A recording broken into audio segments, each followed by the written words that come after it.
Assalomu alaykum qadrli tomoshabinlar. Bugun siz bilan juda ham muhim va shoshilinch mavzu haqida gaplashamiz. Agar siz kvartira egasi bo'lsangiz, demak ushbu ma'lumot aynan siz uchun hayotiy ahamiyatga ega. Sizning mulkingiz bilan bog'liq jiddiy xavfni oldini olishga yordam beradigan ma'lumotni aytmoqchiman.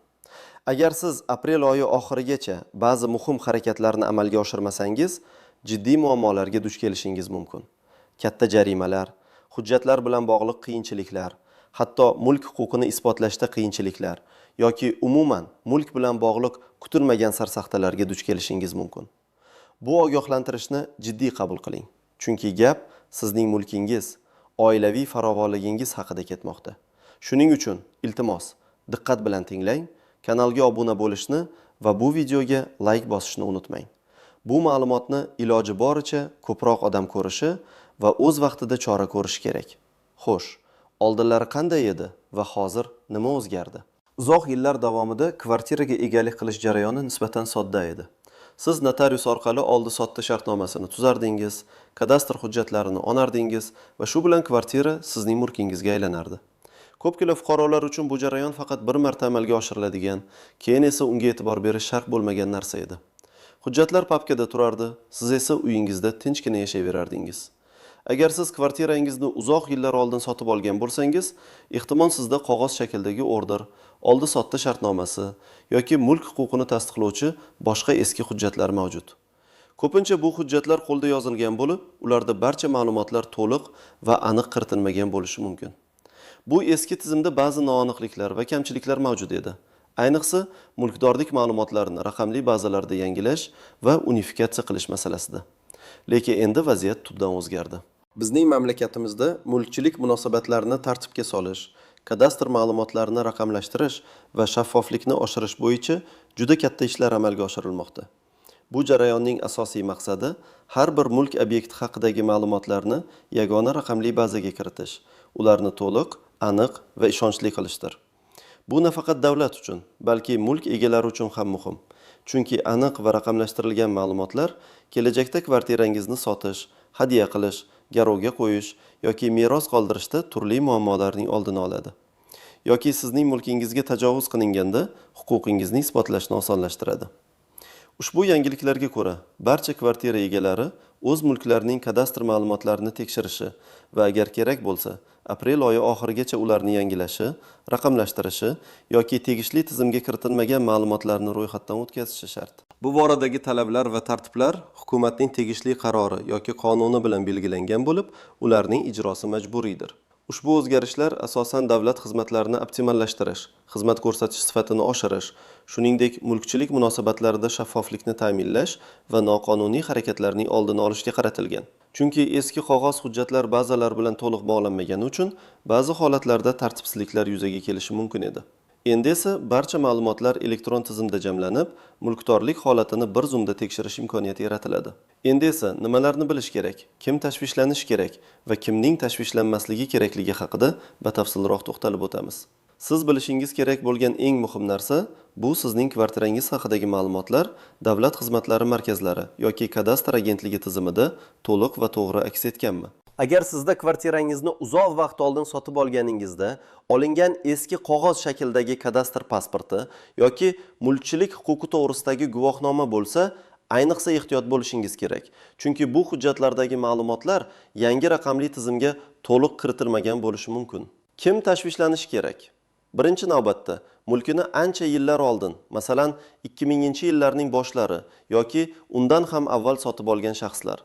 O'sha paytda hujjatlar asosan qog'ozda yuritilgan, elektron bazalar hali rivojlanmagan edi. Ikkinchidan, meros bo'lib o'tgan kvartiralar egalari.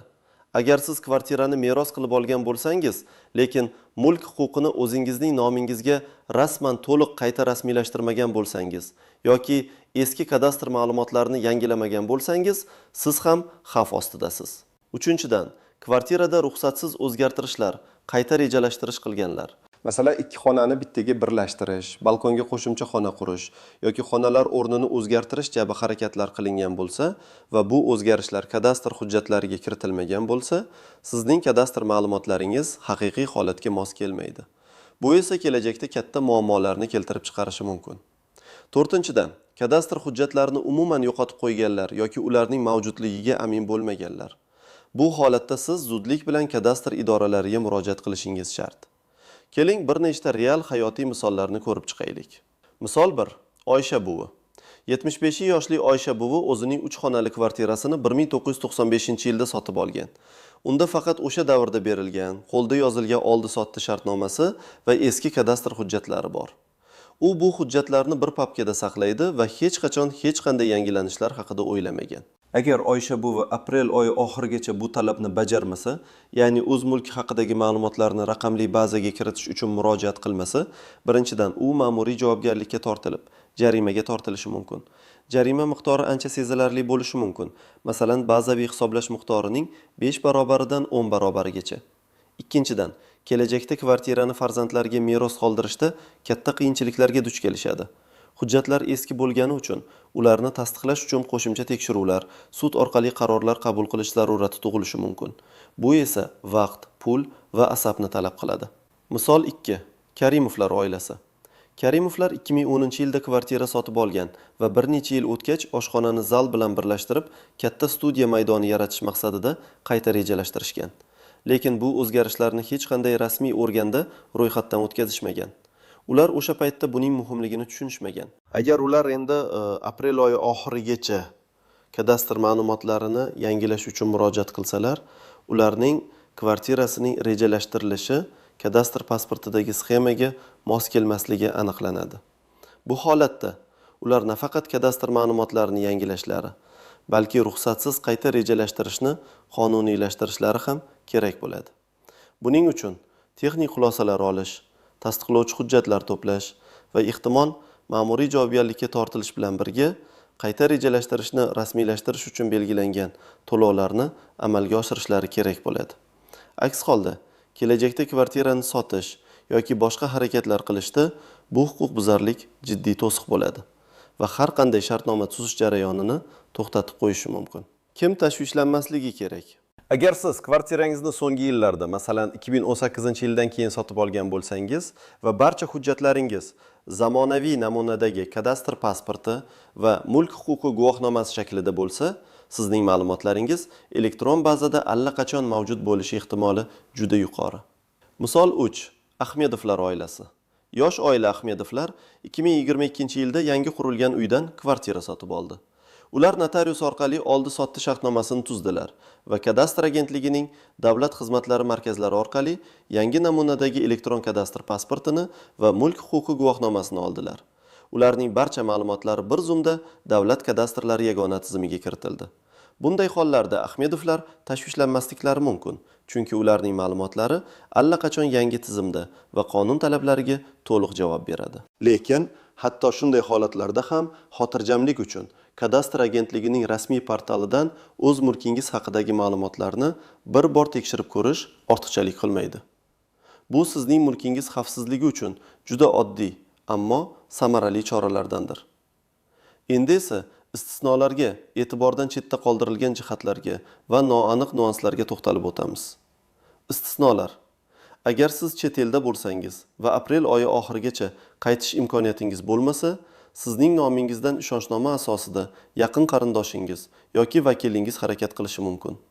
Lekin ishonchnoma notarial tartibda tasdiqlangan bo'lishi va barcha zarur vakolatlarni o'z ichiga olishi shart. Agar ishonchnoma chet elda berilgan bo'lsa, u qonuniy kuchga ega bo'lishi uchun apostil qo'yilishi yoki legallashtirilishi lozim. Yangi qurilgan, hali to'liq foydalanishga topshirilmagan uylardagi kvartiralar. Agar sizning kvartirangiz yangi qurilgan binoda joylashgan bo'lsa va bino hali rasman foydalanishga topshirilmagan bo'lsa, yoki sizda faqat shartnoma mavjud bo'lib, mulk huquqi to'g'risida guvohnoma olmagan bo'lsangiz, siz ushbu muddatga qadar o'zingizdan bog'liq bo'lmagan sabablarga ko'ra jarayonni yakunlay olmasligingiz mumkin. Bunday holatlarda kadastr agentligi yoki DXMga murojaat qilib, vaziyatni tushuntirish va qo'shimcha ma'lumot olish tavsiya etiladi. Ba'zi holatlarda bunday mulklar uchun alohida muddatlar belgilanishi mumkin. E'tibordan chetda qoldirilgan jihatlar va noaniq nuanslar. Qalloblar. Har doim shuni yodda tutingki, bunday muhim kompaniyalar davrida qalloblar faollashadi. Sizga kadastr agentligidanmiz, Hujjatlaringizni o'zimiz yangilab beramiz kabi so'zlar bilan yuzlanishlari pullaringizni olib, ishingizni bajarmasliklari mumkin. Hech qachon shaxsiy ma'lumotlaringizni, bank kartangiz raqamlarini yoki hujjatlaringizni notanish shaxslarga bermang. Barcha rasmiy ishlar faqat davlat xizmatlari markazlari yoki kadastr agentligining rasmiy vakillari orqali amalga oshiriladi. To'liq bo'lmagan hujjatlar. Agar siz barcha zarur hujjatlarni to'liq taqdim etmasangiz, arizangiz rad etilishi mumkin. Bu esa sizga qo'shimcha vaqt va resurslarni sarflashga majbur qiladi. Shoshilinch muddatda esa bu katta muammoga aylanadi. Shuning uchun murojaat qilishdan oldin barcha hujjatlar ro'yxatini diqqat bilan tekshiring. Vakolat berish masalasi. Yuqorida aytib o'tilganidek, agar sizning nomingizdan boshqa shaxs harakat qilsa, uning ishonchnomasi qonuniy jihatdan to'g'ri rasmiylashtirilgan bo'lishi shart. Oddiy notarial tasdiqlangan ruxsatnoma ba'zi holatlarda yetarli bo'lmasligi mumkin. Mulk bilan bog'liq harakatlar uchun maxsus vakolatlarni o'z ichiga olgan ishonchnoma talab qilinishi mumkin. Ko'plab mulkka ega bo'lgan shaxslar. Agar siz bir nechta kvartira yoki boshqa ko'chmas mulk egasi bo'lsangiz, har bir mulk uchun alohida tekshiruv va kerak bo'lsa alohida ariza berish talab qilinadi. Har bir mulk obyektining o'ziga xos kadastr raqami va ma'lumotlari mavjud bo'ladi. Kelajakdagi operatsiyalar uchun ahamiyati. Hujjatlarning yangilanmasligi, kelajakda kvartirani sotish, hadya qilish, garovga qo'yish, hatto kommunal xizmatlarning nomini o'zgartirishda ham jiddiy muammolarga olib kelishi mumkin. Ba'zi hollarda hujjatlarning tartibsizligi sababli operatsiyalar umuman amalga oshirilmasligi yoki juda uzoq vaqtga cho'zilishi mumkin. Qayerga murojaat qilish kerak? Barcha masalalar bo'yicha birinchi navbatda davlat xizmatlari markazlariga, DXM yoki kadastr agentligining hududiy bo'limlariga murojaat qilish lozim. Shuningdek, kadastr agentligining rasmiy veb-saytidan ham ko'plab ma'lumotlarni olish va onlayn tekshiruvlarni amalga oshirish mumkin. Rasmiy manbalardan olingan ma'lumotlargagina ishoning. Endi esa eng muhim qism amaliy maslahatlar. Xo'sh, bu vaziyatda siz nima qilishingiz kerak? 1. Birinchi qadam. O'zingizning mulkingiz haqidagi mavjud barcha hujjatlarni, ya'ni kadastr pasporti, mulk huquqi to'g'risidagi guvohnoma, oldi-sotdi shartnomasi, meros guvohnomasi va boshqa tegishli qog'ozlarni yig'ing. Ularni diqqat bilan ko'rib chiqing. Ayniqsa, kadastr pasportidagi xona rejalari haqiqiy holatga mos kelishiga e'tibor bering. 2. Ikkinchi qadam. Davlat xizmatlari markaziga DXM boring yoki kadastr agentligining rasmiy veb-sayti orqali o'z kadastr ma'lumotlaringizni tekshiring. DXM ga borish eng ishonchli yo'l hisoblanadi. O'zingiz bilan pasport va mavjud bo'lgan barcha mulk hujjatlarini oling. DXM xodimlari sizning kadastr ma'lumotlaringiz elektron bazada mavjudligini va ularning to'g'riligini tekshirishga yordam beradi. Agar sizning ma'lumotlaringizda noaniqliklar aniqlansa yoki ular umuman bazada yo'q bo'lsa, keyingi harakatlar haqida sizga batafsil ma'lumot beriladi. 3. Qadam. Agar ma'lumotlaringizni yangilash yoki ro'yxatdan o'tkazish kerak bo'lsa, sizga quyidagi hujjatlar talab qilinishi mumkin. Pasportingiz, asli va nusxasi. Kvartiraga egalik huquqini tasdiqlovchi hujjat, oldin berilgan kadastr pasporti, mulk huquqi guvohnomasi, oldi-sotdi shartnomasi, meros guvohnomasi va hokazo. Asli va nusxalari. Nikoh guvohnomasi, agar kvartira nikoh davrida sotib olingan bo'lsa. Asli va nusxasi, agar qayta rejalashtirish bo'lgan bo'lsa, buning bilan bog'liq mavjud ruxsatnomalar yoki xulosalar. Tegishli xizmatlar uchun to'lov kvitantsiyasi. Kadastr agentligi xizmatlari pullik asosda amalga oshiriladi. 4. Qadam. DXMda sizga belgilangan shakldagi arizani to'ldirish taklif etiladi. Arizada mulkingiz haqidagi barcha kerakli ma'lumotlarni aniq va to'liq kiritishingiz shart. Agar ma'lumotlar to'liq bo'lmasa, bu sizning arizangizni ko'rib chiqish muddatini uzaytirishi yoki rad etilishiga sabab bo'lishi mumkin. Ariza berayotganda barcha kiritilgan ma'lumotlarning to'g'riligini 2 marta tekshirganingizga ishonch hosil qiling. 5. Qadam. Arizangiz qabul qilingandan so'ng sizga arizangizning ro'yxatga olinganligi haqida ma'lumot beriladi. Sizning ishingiz qaysi bosqichda ekanligini kadastr agentligining veb-sayti orqali yoki DXM orqali kuzatib borishingiz mumkin. Ba'zi holatlarda kadastr mutaxassisi kvartirangizni joyida ko'zdan kechirishi va o'lchovlar o'tkazishi mumkin.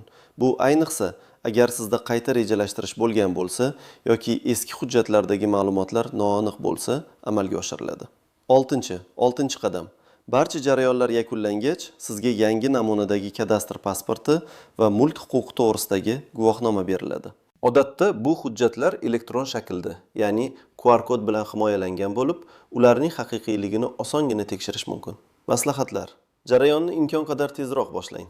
Aprel oyi oxirigacha ozgina vaqt qoldi. So'nggi kunlarga qoldirsangiz, DXNda navbatlar ko'p bo'lishi mumkin. Barcha hujjatlaringizning nusxalarini olib qo'ying. Agar sizda eski qog'oz hujjatlar bo'lsa, ularni himoyalangan joyda saqlang. To'lov kvitantsiyalarini saqlab qo'ying.